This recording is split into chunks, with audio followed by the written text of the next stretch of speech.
My stepbrother didn't need help with that tire. The jack was already out. The gloves were already in his hand.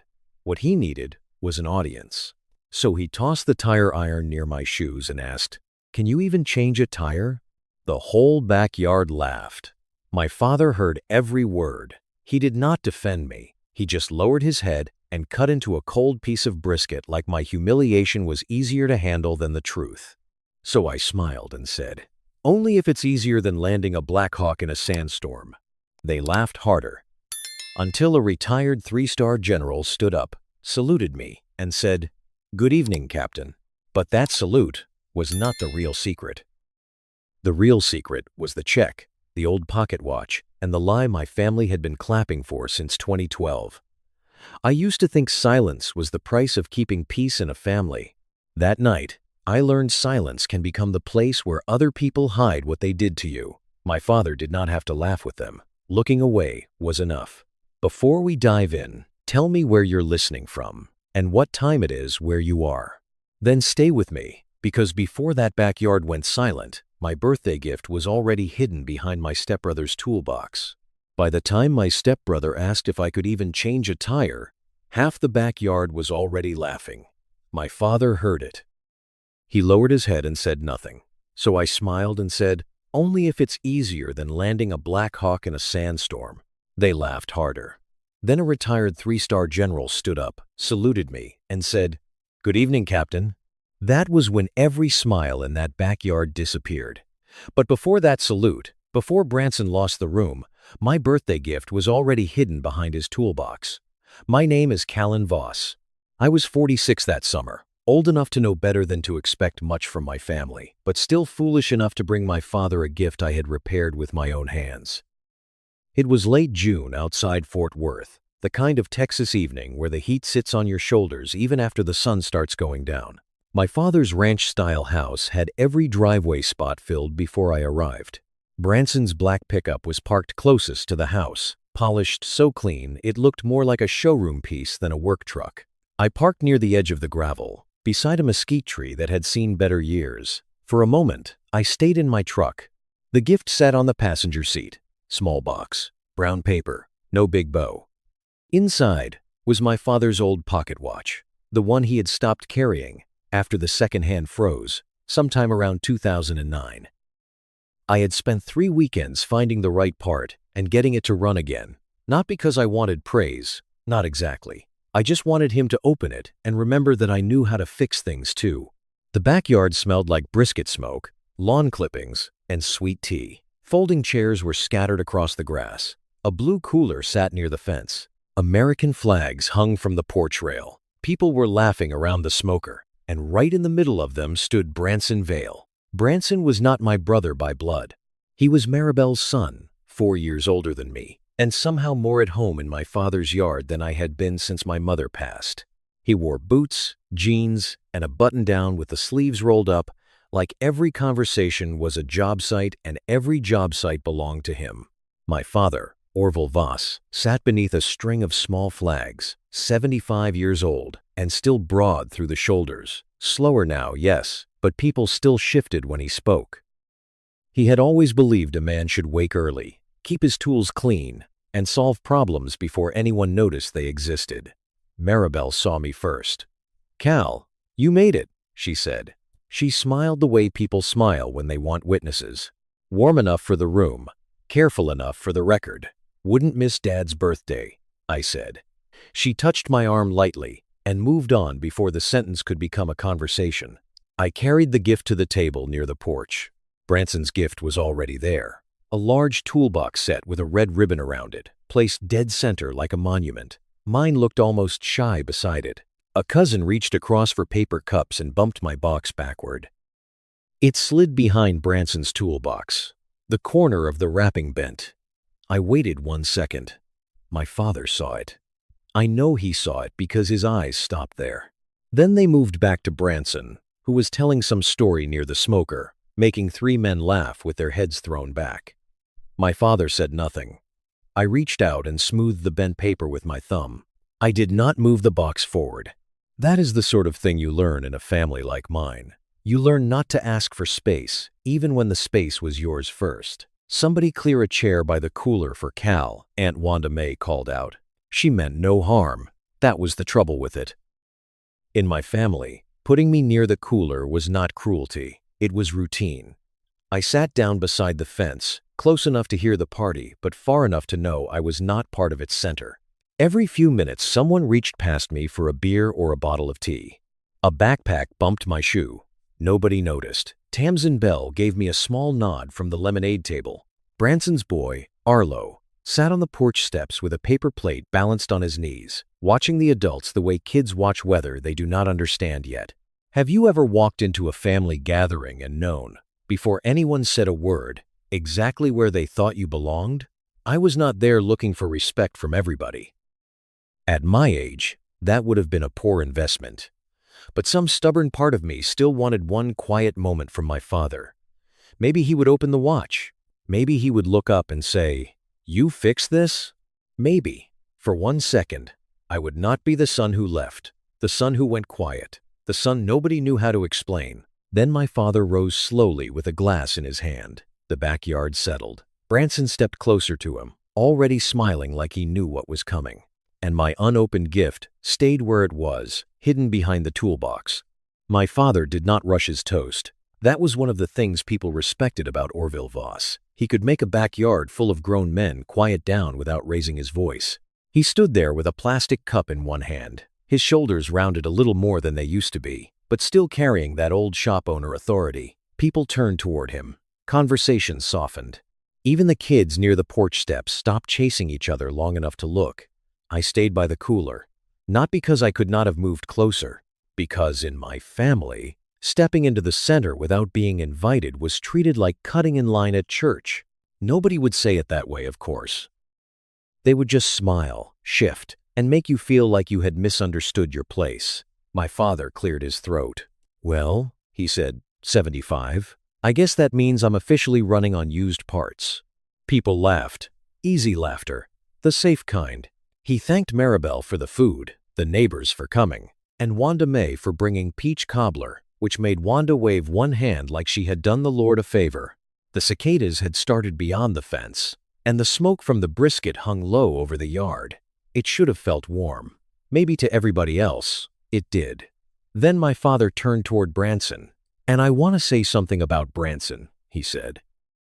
Branson lowered his head just enough to look humble. He had always been good at that, not too proud, not too surprised. Just grateful enough for people to admire him more.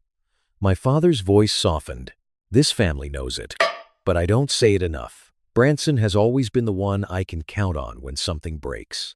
When the garage got tight, when trucks needed fixing, when I needed a man who knew how to show up, Branson was there." The yard clapped. I did not move. I watched my father's hand rest on Branson's shoulder. I watched Branson accept it like a blessing he had earned. His boots were clean, too clean for a man being praised for saving everything with grease under his nails. From where I sat, I could still see my gift box, barely. A corner of brown paper peeked out from behind Branson's toolbox, the repaired watch hidden like an afterthought. Sometimes being erased does not sound like cruelty. Sometimes it sounds like applause for someone else. A thin line of water slid down my cup and over my knuckles. I let it run, because that sentence, the one about Branson being there when things broke, had a history attached to it. Not the kind people told at birthday parties. The kind that lives in bank records, late-night phone calls, and favors nobody admits receiving. For a second, the backyard blurred into another place. A phone call patched through from overseas. Maribel's voice low and careful. "Your father has enough on him right now, Cal." A form on a counter. Sand under my fingernails. A memo line I had tried not to think about for years. Voss Auto Works lean. Then the applause pulled me back. Maribel stood beside my father, smiling like a woman posing for a Christmas card.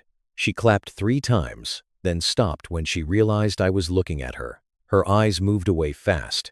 She picked up a paper napkin and folded it once, then again, until it was a small, useless square pressed into her palm. I noticed. I have always noticed things people wish I would miss. Branson placed his hand over my father's for half a second. Means a lot, Orville, he said. Not Dad. Orville. He used that name when he wanted to sound respectful in public, like a man accepting responsibility. The guests loved it. A few nodded. Somebody behind me said, "Good son, that one." I could have stood up right then. I could have said, "That isn't how it happened."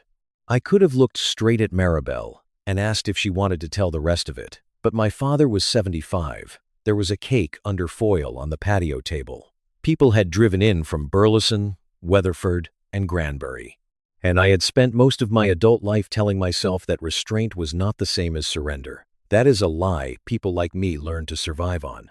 I had learned a long time ago that in my family, correcting the record was considered worse manners than lying with a smile. So I stayed seated.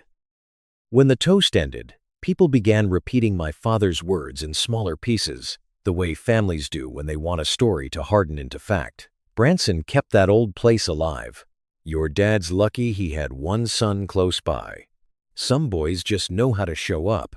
That last one came from Aunt Wanda May as she walked past me with a fresh plate. She did not even look at me when she said it. I looked down at my cup and almost smiled. I had shown up from a war zone with money I had saved the hard way, with signatures made under fluorescent light, with no request for credit and no speech prepared for later. It just had not looked like the kind of showing up this family knew how to praise. Near the porch, Arlo watched Branson as if trying to learn the shape of being admired. Tamsin caught my eye from the lemonade table, then looked down. She knew enough to feel uncomfortable, not enough yet to speak. That was how most families kept their stories clean. Everybody knew a little. Nobody said enough. The party loosened again after that. Chairs scraped. Someone turned the music up. Maribel called people toward the cake table, but before she could gather everyone, a man near the driveway pointed toward one of the pickups. "Looks like somebody's got a tire going low." Branson heard it. I saw the change in him right away. A small lift at the corner of his mouth.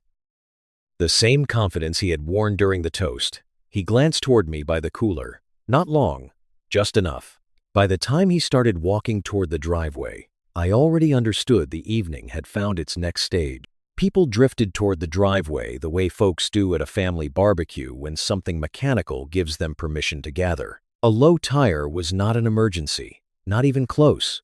But in my father's yard, a sagging sidewall could pull every man with a belt buckle into a half circle. Somebody mentioned Texas heat. Somebody blamed cheap valve stems.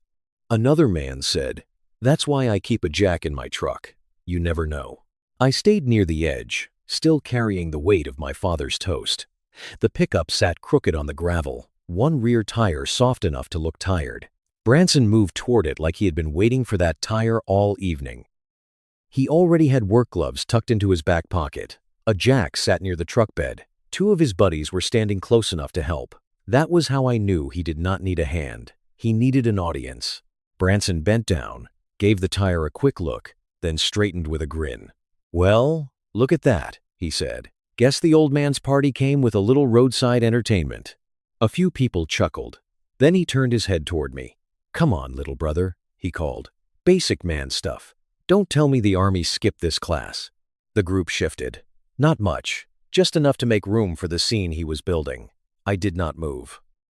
Branson reached into the truck bed and pulled out a tire iron. He let it hang in his hand a second before tossing it toward me. It did not hit me. He was too practiced for that.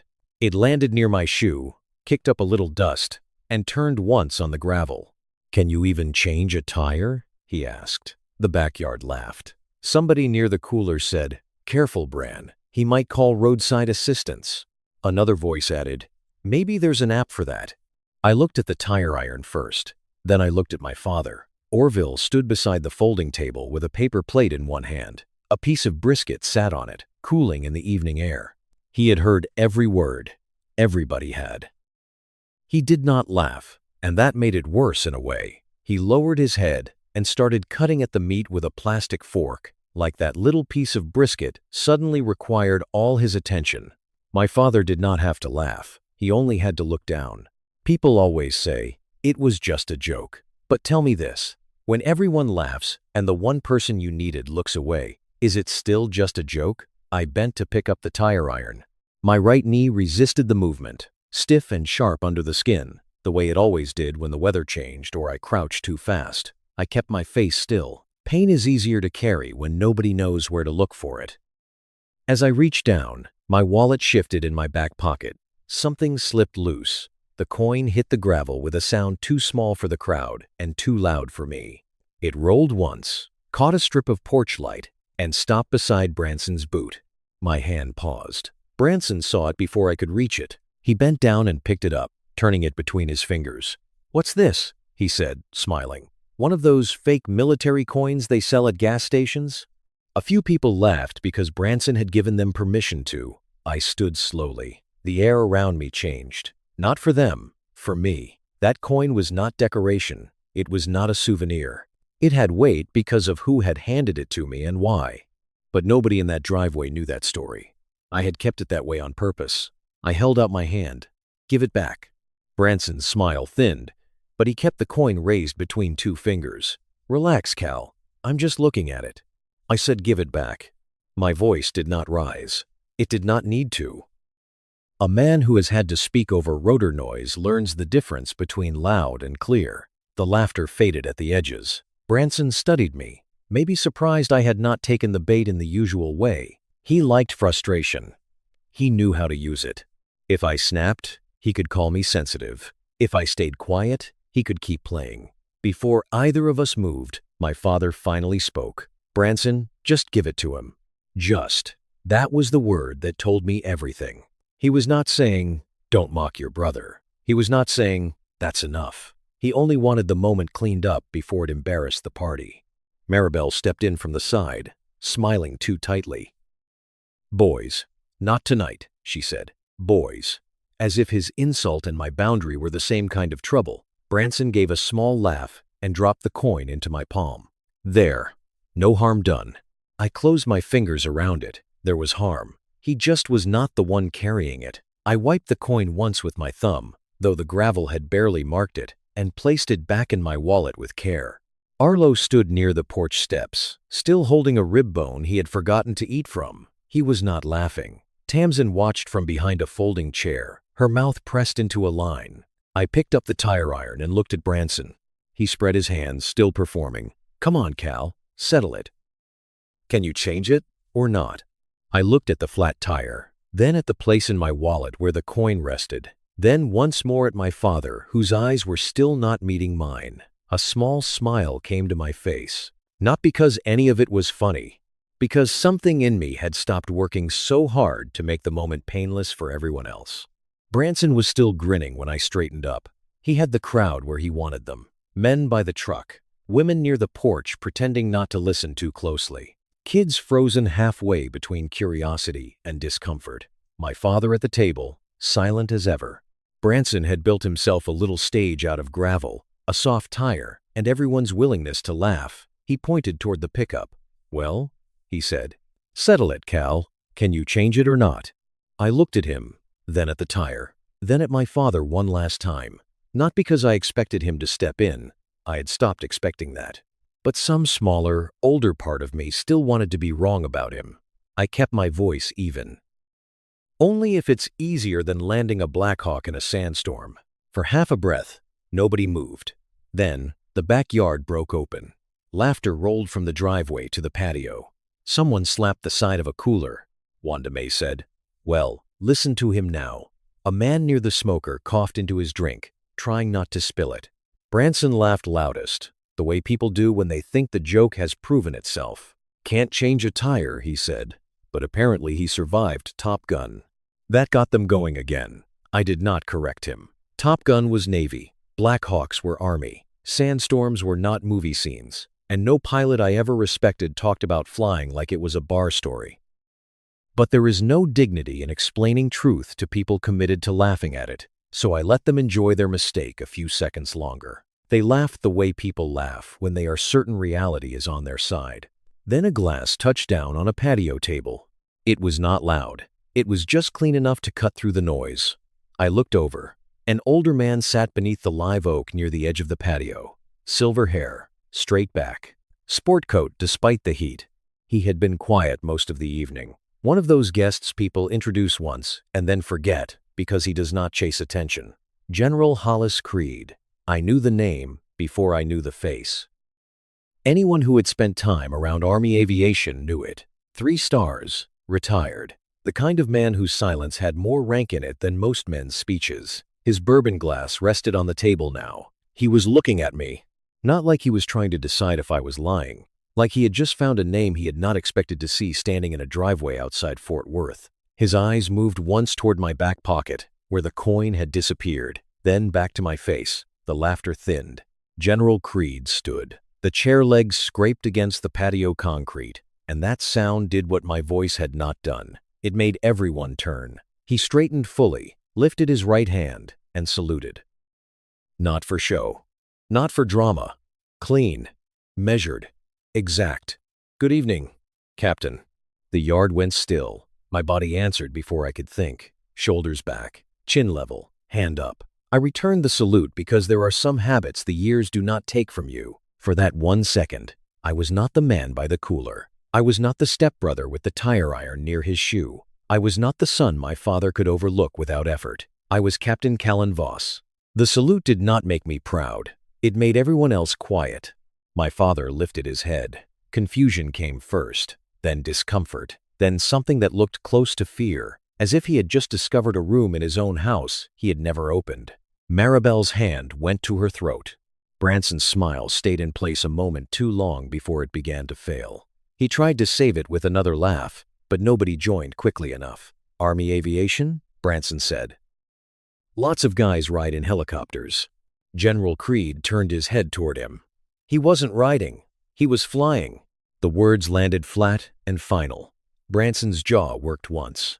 So he flew, he said. Why act like some war hero now? I still said nothing. Creed answered without raising his voice. Captain Voss didn't bring it up. You did. That ended the performance. People who had been laughing began looking at their cups, their shoes, the tire, anything but me.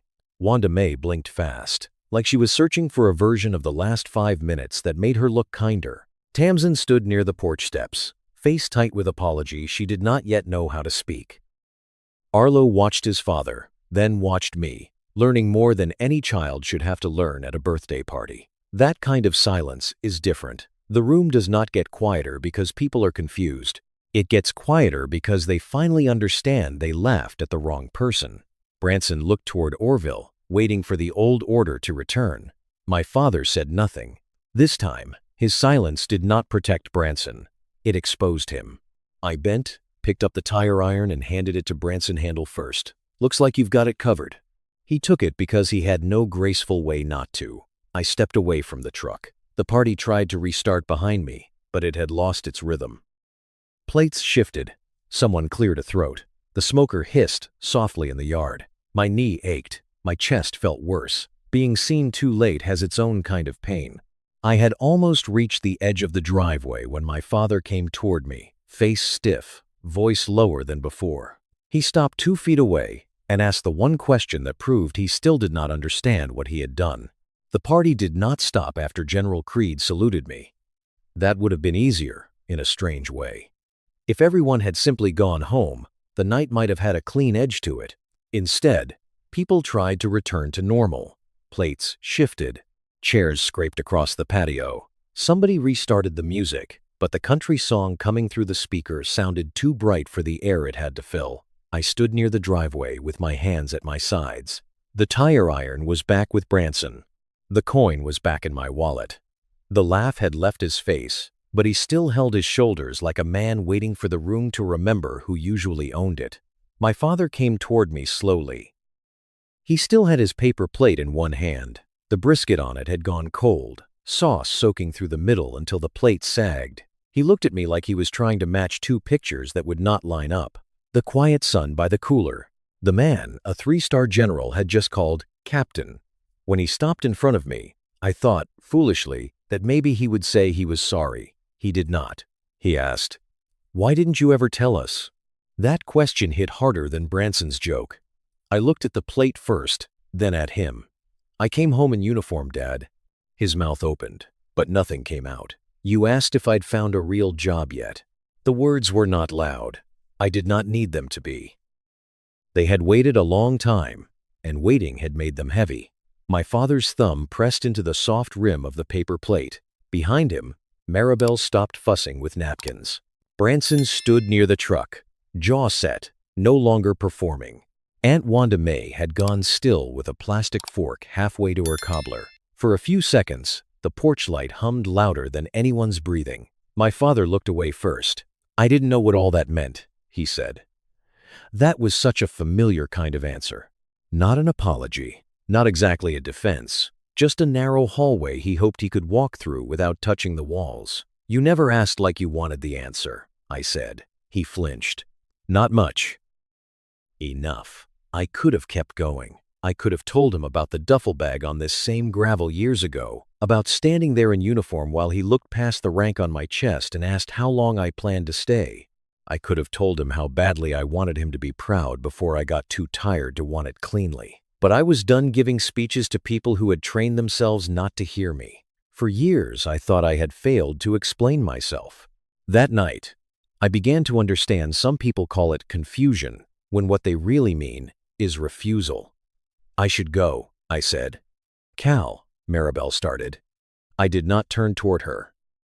Wanda May whispered behind me. "How are we supposed to know?" I heard it. I kept walking. That was the thing about family stories. They like to ask why nobody told them after spending years teaching everybody what happened when they did. At the edge of the driveway, where the gravel met the darker street, General Hollis Creed waited under the porch light. He did not step into my path. He did not put a hand on my shoulder. Men who have seen real pressure know better than to crowd a man who is trying to leave a room with his dignity intact. "Captain Voss," he said. I closed my eyes for half a second. "Callan." He nodded once. "Callan." That small correction did more for me than my father's whole question. Creed knew the rank. He also understood there was a man underneath it, who had not asked to be put on display. He reached into his jacket and handed me a card. Plain white, name, number. Nothing fancy. I took it. Before he let go, he turned it over. On the back, written in dark ink, were 6 words and a date. Kandahar Ridge, the 19th of August, 2011. The driveway narrowed around me. My right knee tightened. My fingers locked around the card. For 1 second, Texas heat disappeared, and all I could taste was dust and metal. A radio clipped by static. A voice saying visibility was dropping. A warning light I did not have time to fear. Sand swallowing the horizon until the world had no edges. Deacon Rusk's voice in my headset. I forced air into my lungs. "Why are you writing that down?" "They're reviewing the mission for public recognition," Creed said. I almost laughed, but nothing about it was funny. "Some things don't get better because people clap." "No," he said, "but records matter." That word stayed with me. Records. Not applause. Not pity. Not a speech from people who had laughed too recently to deserve the whole story. A record was different. A record was what remained when the room went home and people tried to tell it wrong again. Behind me, the party murmured, like a machine running with a loose belt. Ahead of me, my truck waited by the mesquite tree. I slipped Creed's card into my shirt pocket, close enough that I could feel the stiff edge of it when I breathed. Then I drove home with Kandahar sitting against my chest and a box in my closet waiting like it had known this night was coming. I did not turn on the living room lights when I got home. The house did not need to see me like that. I dropped my keys on the kitchen table and took General Creed's card from my shirt pocket. The ink on the back looked darker under my own light than it had under my father's porch lamp. Kandahar Ridge, the 19th of August, 2011. I set the card beside the challenge coin. Then I stood there a while, listening to the refrigerator run and a small plane passing somewhere over the airfield beyond my neighborhood. The sound faded into the dark, like it had somewhere better to go. I made coffee I did not drink. By then, it was after midnight.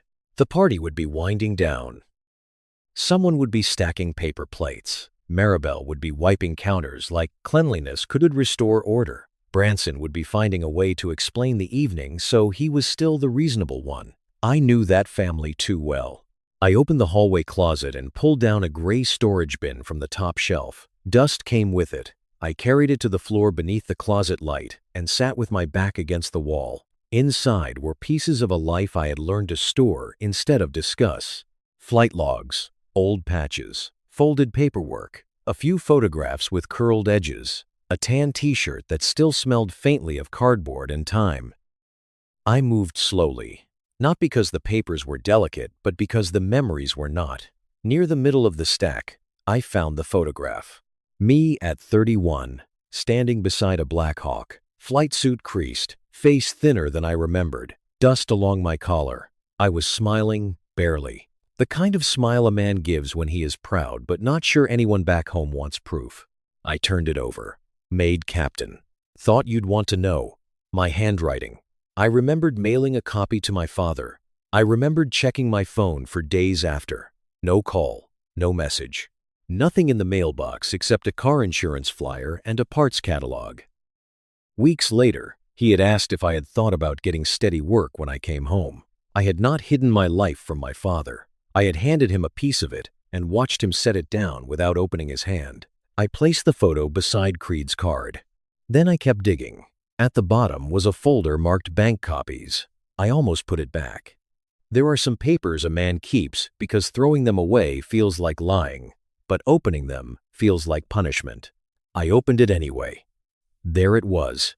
Cashier's check copy. Amount $32,400. Date March 2012. Memo: Voss Auto Works Lien. Recipient: Maribel Vale. For a while, I just looked at it. That money had come from deployment savings and a re-enlistment bonus I had convinced myself I did not need as much as my father needed the garage. Maribel had called me from a quiet room, voice low, careful, urgent. Your father has enough stress right now. Send it through me. I'll make sure it goes where it needs to go. He doesn't have to know unless he asks. I had believed her. Or maybe I had wanted to believe that doing good quietly was still doing good. Sitting there under the closet light, I saw what that kindness had become. Branson became the son who saved the garage. My father became the man who thanked the wrong person. Maribel became the woman who chose the easier version. And I became the quiet one everybody could misunderstand without consequence. I put the check beside the photo and the coin. 3 small things on the floor. One showed what I had been. One showed who had trusted me. One showed what I had done for a family that kept calling me absent. My thumb pressed against the edge of the check until the paper bent.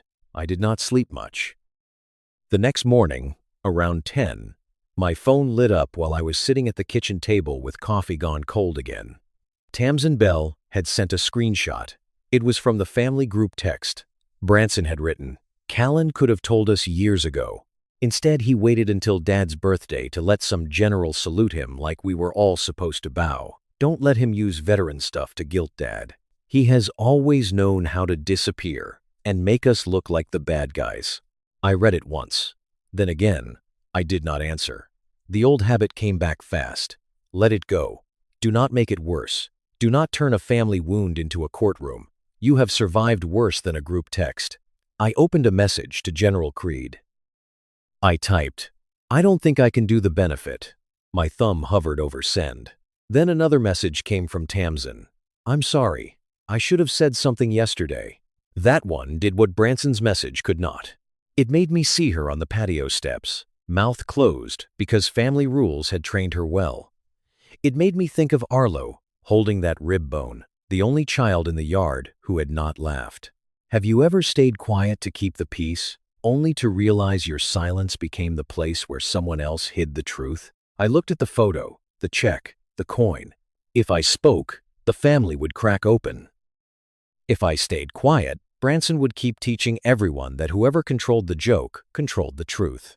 I deleted the message to Creed. I was not ready. That was not the point anymore. I gathered the photo, the check copy, and the coin, and placed them in a plain folder. Then I picked up Creed's card and called before I could talk myself out of it. He answered on the second ring. Creed did not ask me to explain myself over the phone. He gave me an address, a time, and one sentence. "Bring the coin if you still have it." 3 days after my father's birthday party, I pulled into the parking lot of a VFW hall on the west side of Fort Worth.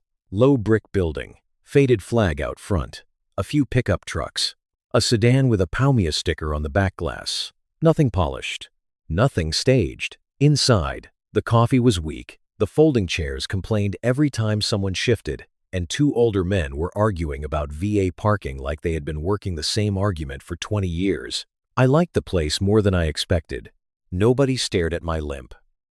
Nobody asked if I was okay in that careful voice people use when they really mean, "Please don't make me uncomfortable." A few men nodded. One woman in a navy ball cap looked at me, then went back to taping up a flyer for a pancake breakfast. Creed sat at a back table with a folder already open. "You came," he said. "I almost didn't." He nodded. "That counts too." That was the thing about him. He never pushed when one sentence would do.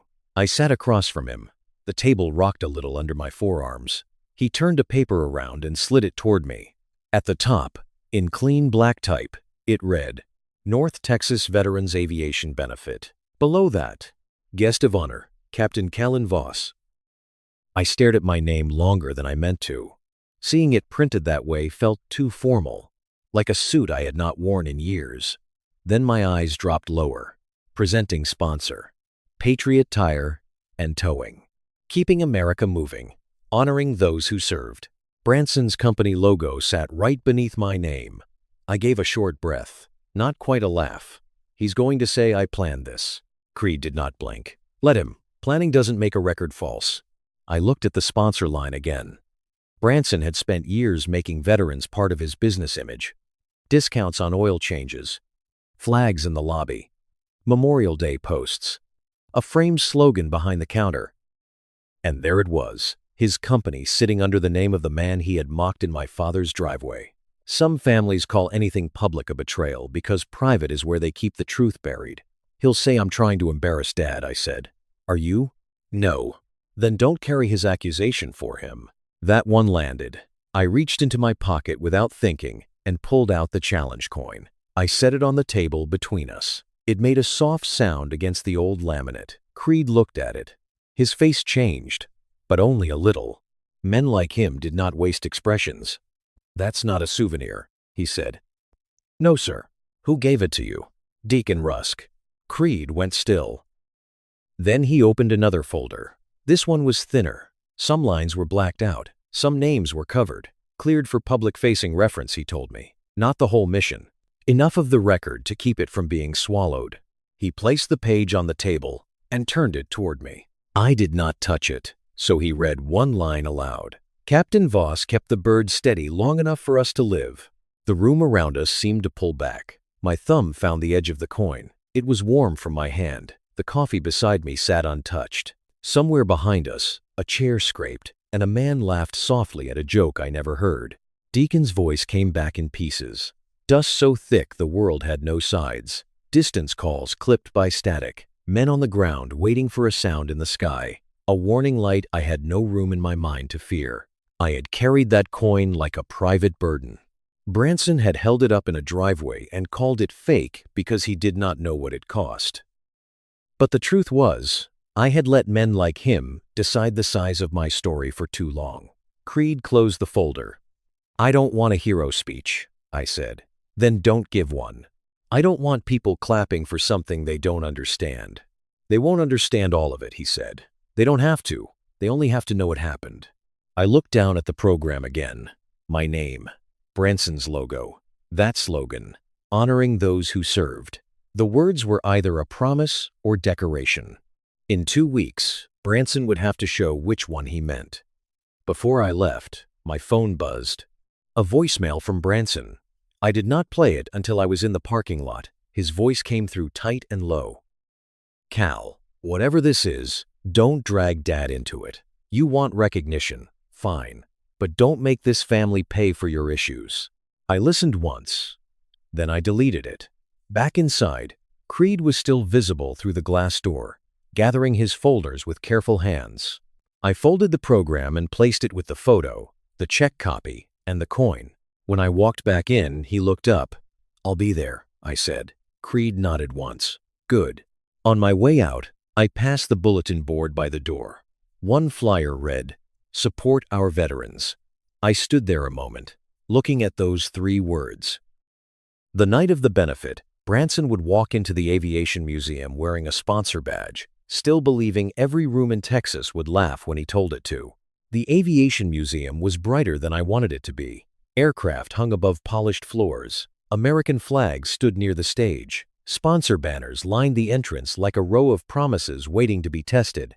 One of them carried Branson's company name in bold blue letters: Patriot Tire and Towing, keeping America moving, honoring those who served. 2 weeks earlier, that slogan might have made me angry. That evening, it only made things clear. I had no speech in my pocket, just Deacon's coin, the old photo, and enough sense to know I could leave once the ceremony ended. Then Branson walked in with my father and Maribel. His sponsor badge was clipped high on his jacket, tilted outward so people could see it before they saw him. He shook hands with donors, smiled at local officials, and told one man near the registration table, "We're proud to support veterans. It's personal for our family." Personal. That word had never worked harder in its life. When Branson passed me, he leaned close enough that only I could hear. "Don't embarrass Dad tonight." I looked at his badge, then at him. I'm not the one who should be worried about that. His smile held for the people watching, but his eyes tightened. Dinner came first. Chicken, green beans, rolls, sweet tea. Nothing fancy, but respectful. Veterans sat with spouses. Younger families pointed out aircraft to kids. Mercer Holt, the foundation chair, sat near the front with a serious face and a careful handshake. Sloan Merritt, a local reporter, had a notebook open near the aisle. My father read the program after we sat down. I watched his eyes stop on my name, Captain Callan Voss. His lips moved over the rank, like it belonged to a language he should have learned years ago. Maribel saw it too.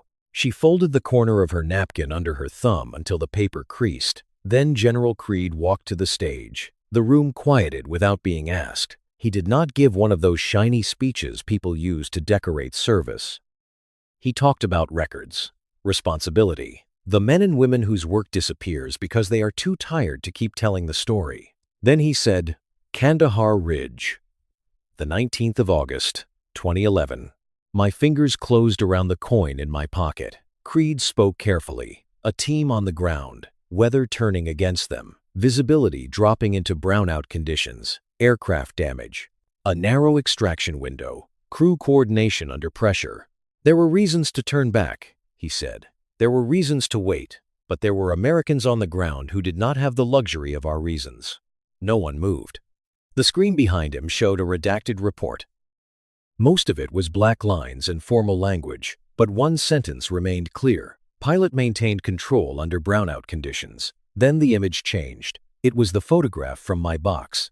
Me at 31, standing beside a Black Hawk with dust on my collar and exhaustion in my eyes. My father froze. He recognized it, not from the museum, from the copy I had mailed and never heard about again. Creed looked out over the room. Captain Callan Voss. The first people to stand were the veterans. Then, a row of spouses. Then, local officials. Then, the rest of the room rose, not in a wave exactly, but in pieces, as the meaning reached them. I stayed seated 1 second longer than I should have. Not because I did not know what to do, because the sound was heavier than I expected. Applause can feel like weather when you have spent years indoors. I touched the coin once more, then walked to the stage. Creed handed me the plaque. It was simple, dark wood and brass. I liked that. Simple was safer. I leaned toward the microphone. "I'll keep this short," I said. A few people smiled. Nobody does this kind of work alone. Not pilots, not crew chiefs, not maintainers, not medics, not families, and not the people on the ground who keep moving, because stopping is not an option. I paused and looked at the report on the screen. Some names make it into the room, some don't. Tonight, I'm accepting this for every name that should be standing here with mine. That was all I had planned to say. I stepped away from the microphone. Then Branson spoke near the sponsor table, not loud enough to be a speech, loud enough for Mercer Holt and Sloan Merritt. Funny how nobody heard this story until he needed a spotlight. A few heads turned. Branson kept going, smoother now. "We support veterans, obviously, but family context matters. Callan has a history of disappearing, then showing up when people feel guilty. Dad is 75. He didn't deserve to be blindsided like this." There it was. Not rage. Framing. The kind of poison that sounds like concern if you pour it slowly enough. The old instinct rose in me. Leave it. Let it pass. Do not make a scene. Then I looked at the report still glowing behind Creed.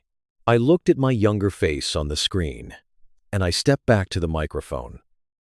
I didn't come tonight to make my family look small, I said. I came because men like Deacon Rusk deserved a record that didn't disappear just because I got tired of asking people to listen. The room went still again. Not like the backyard. This was not confusion. This was respect. Branson tried the only tool he had left. Well, he said too loudly, I guess he can do more than change a tire. No one laughed. Not one person. Mercer Holt had been walking toward Branson with his hand half raised. It stopped in midair, then lowered to his side. Sloan Merritt wrote something down. General Creed looked at Branson once. That was enough. Supporting veterans is easy on a sign. It gets harder when the veteran is the quiet man your family has been laughing at for years. Branson had spent years surviving with laughter. That night, silence finally charged him interest. The week after the benefit, Branson learned that a slogan can turn on a man. Patriot Tire and Towing did not collapse overnight. Life is rarely that neat. But the damage came fast enough for him to feel it. The Veterans Foundation sent a formal notice ending the sponsorship. A city fleet maintenance bid he had been counting on was paused for review. One veterans-owned delivery company canceled a meeting. Sloan Merritt's article ran in the local paper without drama. She quoted the banner. She quoted the event. She quoted Branson's remark about the tire. That was all it took. He called me on a Wednesday afternoon while I was standing at my kitchen counter, looking at Deacon's coin beside Creed's card. You cost me business, he said. No, I answered. You lost it because people finally heard how you talk when you think respect is just a slogan. He went quiet in that sharp way angry men do when they realize volume will not help them. You're enjoying this.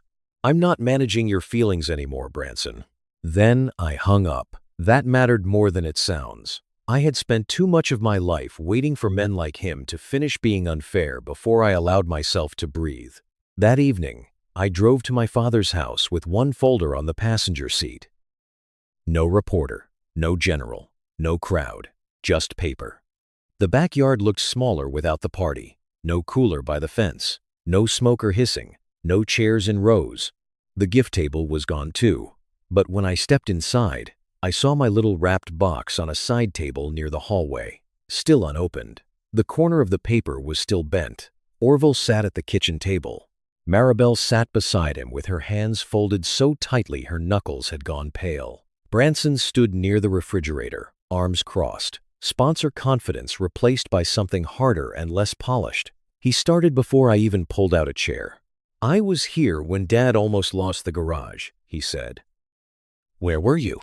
I opened the folder and slid the cashier's check copy across the table. Afghanistan, mostly. No one spoke. The paper stopped in front of my father. His eyes moved slowly over the amount. $32,400. Memo. Voss Auto Works. Lien. Recipient. Maribel Vale. Date. March 2012. His hand touched the page, then pulled back, then touched it again as if the numbers might change. Maribel let out a breath that sounded 14 years old. Branson looked at the check and tried to recover. That went through, Mom. I know. You never said anything. No, I said. You counted on that. The kitchen became so quiet I could hear the refrigerator click off. Maribel's voice came out soft. It was never meant to hurt you. I turned toward her. No, it was meant to help Branson. Hurting me was just acceptable. She looked down at the table. My father still had not spoken. This time his silence did not shield anyone. It sat in front of him like another piece of evidence. Finally, he pushed back his chair. Slowly, like his body had gotten older in the last 5 minutes. He walked to the side table and picked up my unopened birthday gift. I watched his fingers find the tape. He opened the paper carefully. Too carefully. As if tenderness now could repair the insult of leaving it there. Inside was the pocket watch. The second hand was moving. Tick, tick, tick. The sound filled the kitchen. My father stared at it, and for a moment I saw him, as he had been when I was small, leaning over an engine bay, telling me, if you listen right, most broken things will tell you where to start. His voice came out thin. I didn't even open it. I know. He looked at me then. Really looked. Maybe too late, but not falsely. I'm proud of you. I did not smile. I needed that before the general said it. He lowered his eyes, then nodded. He did not argue. That was the first decent thing he did that night. I told him pride now was not useless, but it was not a shortcut either. If he wanted a relationship, he would have to build one without asking me to make the wound smaller so he could stand closer to it. I told Maribel I was not there to punish her, but I would not pretend she protected the family. She protected a lie. Branson waited for me to turn on him. I did not. He had already heard enough truth to decide what kind of man he wanted to become next. I was done serving as his mirror. A few weeks later, I was at the municipal airfield helping a small group of teenagers learn basic safety around aircraft. The Texas sky was clear. A training plane rolled slowly beyond the fence, its propeller chopping the air into a steady hum. Arlo stood at the edge of the group, quieter than the other kids. I did not blame a child for his father's behavior. He pointed to the coin in my hand. Is that the coin Dad laughed at? I closed my fingers around it gently. It's the coin someone gave me because he got to go home. Arlo thought about that. Were you scared up there? Every time. He looked surprised. I knelt so we were eye level. Courage isn't not being scared. It's knowing who's counting on you. Near the chain link fence, my father stood watching. This time, when our eyes met, he did not look away. That did not mean we were healed. Some apologies arrived too late to fix what they broke. But I was no longer waiting beside the cooler, no longer hidden behind another man's toolbox, no longer letting silence be used as proof that I had nothing to say. Have you ever been the quiet one everyone underestimated? Tell me in the comments. I read every story, and someone else may need yours tonight. Being quiet was never the same as being nothing.